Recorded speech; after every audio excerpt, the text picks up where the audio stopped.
வணக்கம் அன்பான ரசிகர்களே. வருகிற நவம்பர் 11, 2025 அன்று இரவு 10:11 மணிக்கு குரு வக்ரமாக பயணிக்கப் போகிறார். அது அதன் உச்ச ராசியான கடக ராசியில் பின்னோக்கி நகரும். இதன் காரணமாக அதிர்ஷ்டம் நின்று போகும் 6 ராசிகள் மிக கவனமாக இருக்க வேண்டும். குரு தற்போது மிதுன ராசியில் பெயர்ச்சி அடைந்து பயணித்து வருகிறார். அக்டோபர் 18, 2025 அன்று தனது ராசியை மாற்றி கடக ராசிக்குள் நுழைவார் குரு. இது அதிர்ஷ்டத்தின் சக்கரம் தற்காலிகமாக நிற்பது போன்றது. சிலருக்கு அது சோதனை, சிலருக்கு அது ஆன்மீக விழிப்பு. ஜோதிடத்தின்படி கடகத்தில் குரு வக்ரமாக பயணித்து 12 ராசிகளிலும் கலவையான விளைவை ஏற்படுத்தும். குரு வக்ரம் இருந்தால் அந்த கிரகத்தின் வழிமுறை, விளைவுகள், பலன்கள் சீராக இருக்காது, சிக்கலான நேரம் என்று கருதப்படலாம்.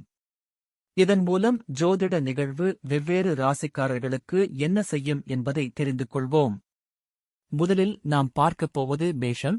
மேஷ ராசிக்காரர்களே, உங்களுக்கு அதிர்ஷ்டம் உங்கள் கையில் இருந்து நழுவி போகும் நேரம். ஆதலால் நீங்கள் இந்த காலத்தில் எச்சரிக்கையாக அதிர்ஷ்டத்தை தக்க வைக்க வேண்டும். நம்பிக்கை வைத்தவர்கள் துரோகம் செய்யும் வாய்ப்பு அதிகம்.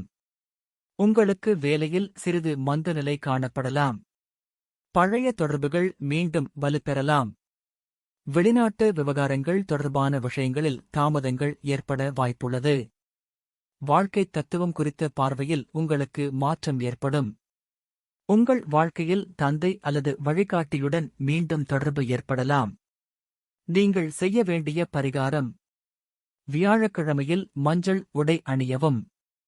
ஓம் பிரீம் பிரஹஸ்பதியே நமஹா என 108 முறை சொல்லி பிரார்த்தனை செய்ய வேண்டும்.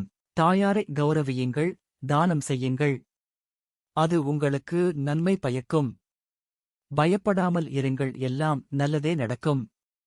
மிதுனம் ராசி என்று பார்த்தால், குரு உங்கள் 2ஆம் பாவத்தில் வக்கிரம். அதனால் பணம், குடும்ப பேச்சு, மரியாதை இவை உங்களுக்கு சோதனைக்கு வரும்.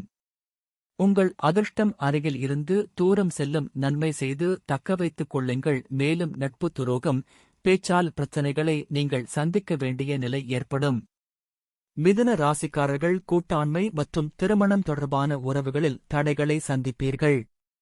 பழைய உறவுகள் மீண்டும் துளிர்விட வாய்ப்புள்ளது.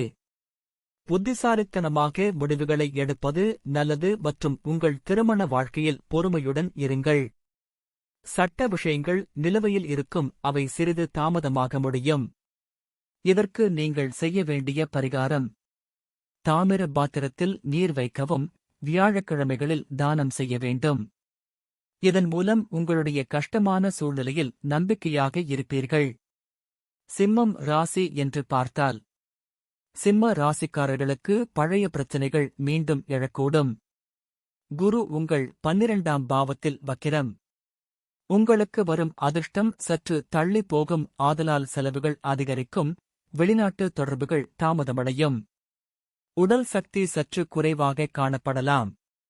தியானம், யோகா அல்லது படைப்பு சார்ந்த நடவடிக்கைகள் செய்வதன் மூலம் உங்களுக்கு நன்மை பயக்கும். வேகத்தில் சற்று மந்தநிலை ஏற்படக்கூடும். மேலும் உங்களுக்கு தூக்கம் மற்றும் மனநிலை பாதிக்கப்படவும் வாய்ப்பு உள்ளது. நீங்கள் செய்ய வேண்டிய பரிகாரம்: தங்க சார்ந்த அல்லது மஞ்சள் ரத்தினத்தை நீங்கள் அணியலாம். வியாழக்கிழமைகளில் உபவாசம் செய்யுங்கள். இது தடைகளில் இருந்து பாதுகாப்பாக உங்களை வைத்துக் கொள்ளும். துலாம் ராசி என்று பார்த்தால், துலாம் ராசிக்காரர்களுக்கு குடும்பம் தொடர்பான செயல்பாடுகளில் மந்தநிலை ஏற்படும். குரு உங்கள் 10ஆம் பாவத்தில் வக்கிரம். அதனால் தொழில் வளர்ச்சி மந்தமாயிருக்கும். மேலதிகாரிகளுடன் சிக்கல் ஏற்படும். செல்வம் சேர்ப்பது தாமதம் ஆகும். சில நேரங்களில் அதிர்ஷ்டம் கை நழுவி போகும். பழைய வீட்டு பிரச்சினைகள் மீண்டும் விவாதிக்கப்படலாம். நீங்கள் மன உறுதி சீராக வைத்துக் கொண்டு சொத்து விஷயங்களில் கவனத்துடன் முடிவுகளை எடுங்கள். உங்கள் தாயாரின் உடல் நலம் குறித்த கவலைகள் எழ வாய்ப்புள்ளது. ஆதலால் சற்று கவனம் செலுத்த வேண்டிய நேரம் இது. நீங்கள் செய்ய வேண்டிய பரிகாரம்: துளசி தானம் செய்யுங்கள். மேலும் தியானம், பிரார்த்தனை செய்யுங்கள். அது பிரச்சனைகளை குறைத்து மகிழ்ச்சியை ஏற்படுத்தும். தனுசு ராசி என்று பார்த்தால், தனுசு ராசிக்கு குரு ஆதிக்க கிரகம் என்பதால் அதன் தாக்கம் குறிப்பிடத்தக்க அளவில் மாற்றம் இருக்கும். குரு உங்கள் 8ஆம் பாவத்தில் வக்கிரம். அதனால் அதிர்ஷ்டம் குறையும், சில மறைமுக சிக்கல்கள் உங்களுக்கு வரும். வரவு கணிசமாக குறையும் மற்றும் அதிர்ஷ்டம் மூலம் வரும் செல்வம் அருகில் இருக்கும் நபர்களிடம் செல்லும். உடல் நலம் மற்றும் குடும்ப ரகசியங்களில் சற்று கவனம் மிகவும் தேவை. நீங்கள் நிதி விஷயங்களை மறுபரிசீலனை செய்வது இன்றியமையாத அவசியம் ஆகும். நம்பிக்கையில் ஏற்ற இறக்கங்கள் ஏற்படலாம். பழைய திட்டங்கள் மீண்டும் நினைவுக்கு வரலாம், அதனால் அவசர முடிவுகளை தவிர்ப்பது நல்லது. நீங்கள் செய்ய வேண்டிய பரிகாரம்: வியாழன் மந்திரம் சொல்லி வழிபாடு செய்யுங்கள். மேலும் தானம், பூஜை, பரிதானம் செய்யுங்கள். இதன் மூலம் உங்களுக்கு தீய சக்திகள் அகலும். கும்பம் ராசி என்று பார்த்தால், குரு உங்கள் 6ஆம் பாவத்தில் வக்கிரம். இதனால் உங்களுக்கு உடல் ஆரோக்கியம், வேலை இடம் தொடர்பான நெருக்கடி வரும். மறைக்கப்பட்ட விஷயங்கள் வெளிவரக்கூடும்.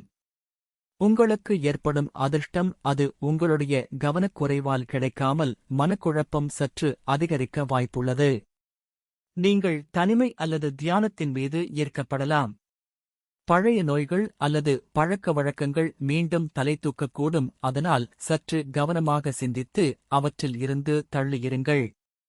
உங்கள் கனவுகளில் முக்கியமான துப்புகளை நீங்கள் பெறுவதற்கு வாய்ப்பு இருக்கிறது. நீங்கள் செய்ய வேண்டிய பரிகாரம்: நீர்த்தானம், ஆரோக்கிய உபவாசம், வியாழ ஸ்லோகங்கள். இவற்றை செய்வதன் மூலம் கஷ்டங்களை தடுத்து நிறுத்தி நன்மை ஏற்பட துணையாக இருக்கும். பொறுமையுடன் இருந்தால் இந்த வக்ரகாலம் முடிந்த பிறகு அதிர்ஷ்டம் மீண்டும் எழும். எனவே பயப்பட வேண்டாம், நம்பிக்கையுடன் பரிகாரம் செய்து இவற்றில் இருந்து பாதுகாப்பாக இருங்கள். வரும் நாட்களில் மீண்டும் சந்திப்போம். இந்த வீடியோ பிடித்திருந்தால் லைக், ஷேர், சப்ஸ்கிரைப் செய்ய மறக்காதீர்கள். உங்கள் ராசி பெயரை இல் எழுதி வையுங்கள். அடுத்த வீடியோவில் மற்ற ராசிகாரர்களுக்கும் பலன்களை பார்ப்போம். நன்றி, வணக்கம்.